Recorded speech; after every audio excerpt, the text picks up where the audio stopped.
Hello, my brothers and sisters. Welcome back to my channel. It's so good to have you here. It's so good to see you again.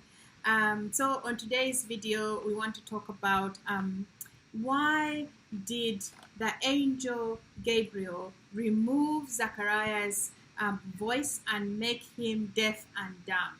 Why did that happen? Why and for how long did Zechariah lose his voice and become deaf? Was it 9 months? Was it longer? Was it for the duration of the pregnancy of his wife Elizabeth? In Luke 1 verse 18 to 25, Zechariah asked the angel, "How can I be sure of this? I am an old man and my wife is well along in her years." In verse 19, the angel said to him, "I am Gabriel. I stand in the presence of God, and I have been sent to speak to you and tell you the good news. And now," verse 20, "you will be silent and not speak until the day this happens, because you did not believe my words, which will come true at their appointed time." Verse 21.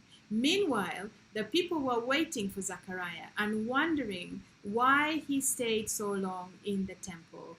Perhaps they thought he was in deep prayer. Verse 22. When he came out finally, he could not speak to them. He could not speak at all. They realized that he had maybe seen a vision in the temple, for he kept making signs to them, but remained unable to speak. Was Zechariah's deafness and dumbness reversed after the birth of his child when he named the child John? Or was it Elizabeth who named their son John because Zechariah still could not speak? Let's find out, my brothers and sisters, in the book of Luke 1 verse 59 to 64.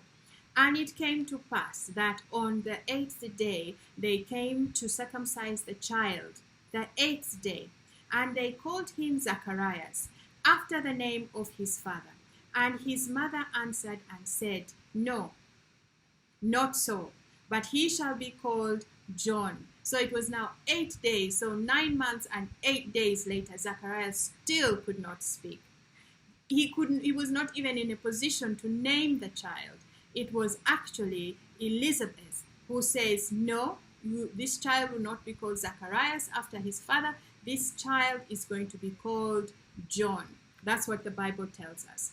In verse 61, in verse 61, and they said unto her, unto who? Unto Elizabeth, "There is none of thy kindred that is called by this name." Which name? John.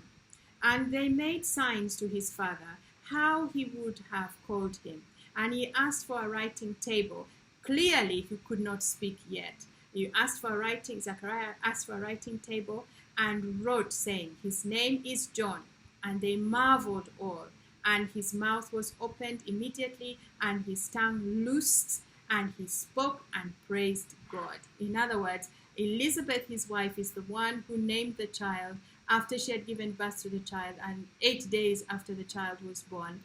And Zacharias still could not speak, because when the people turned to him to confirm the name of the child, whether it would be Zacharias as his own name, or Elizabeth or John as his wife Elizabeth had suggested, Zacharias confirmed that the child would be called John as Elizabeth, his wife, directed. And when he did that, momentarily after that, is when his tongue was loosed by God and he was able to speak. In other words, Zacharias was deaf and dumb for 9 months and 8 days. Why? For disobedience, for unbelief, disbelief, not believing in what the angel of the Lord had told him, a messenger from the Lord. There are a few interesting things about this exchange. Zacharias responded to the angel of God is almost exactly the same as Abraham's response to the angel when he told him he would have a son. Luke is apparently drawing the writer explicit connection to this episode, but the different outcome for Zacharias is absolutely striking. Abraham receives an assurance, whereas Zacharias receives a very physical rebuke from the angel of the Lord. Abraham may have not doubted like Zacharias, but Sarah certainly did. She laughed when she's even warned about mocking God, but retains the ability to speak, which means that Sarah could have easily also been struck deaf and dumb. Her voice could have also been easily removed or worse. Excuse me. Gabriel has this effect on people. The angel Gabriel also appears in Daniel chapter 10 and appears to temporarily make some dumb. Yet even this is a little problematic, because later in the book of Luke chapter 1, Mary asks a very similar question that Zacharias did. How shall this be, seeing I know no man, in verse 34. Yet Gabriel does not make Mary dumb, does not remove Mary's voice. He just gives her a cryptic answer. After Zacharias leaves the temple, the people appeared readily ascribed Zacharias' silence of divine intervention, and so it was possible that this was a sign to both Zacharias and the people that God was intervening in the world. Yet, according to Luke, Gabriel makes Zacharias dumb because he did not believe in the promise of God. Speech, therefore, my brothers and sisters, speech is a form of power, and removing it from us, from Zacharias, emphasizes God's power to bring them a child, number one. Dumb idols are good examples of this motive. Certainly, Gabriel suggests that this might be a legitimate reading, because he says, I am Gabriel, and I am sent to speak unto thee. And behold, thou shalt be dumb and not be able to speak. However, it is not clear why Gabriel would have this experience and bestowed onto Zacharias and not Abraham or Sarah or Mary for that matter. Why did Zacharias lose his voice?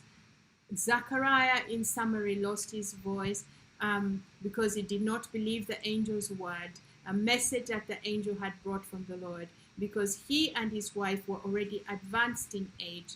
How will I know that this is so? He asked incredulously. In response, Gabriel struck him deaf and dumb until the day that his son would be born. Everything came to pass just as the angel of the Lord foretold him.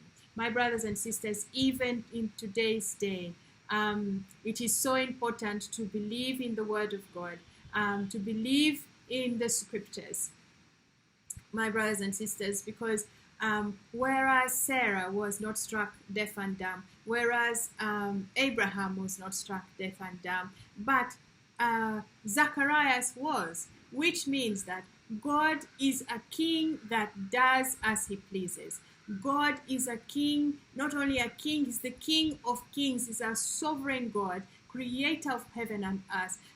The Lord chooses at his will, at his pleasure, and for his pleasure, and does as he wills, my brothers and sisters. Let it not be that you are one that will be caught in a situation of unbelief, of disbelief in the word of God, and you end up with your voice being taken away, with your ability of hearing being taken away, or indeed, my brothers and sisters, with something far worse happening to you.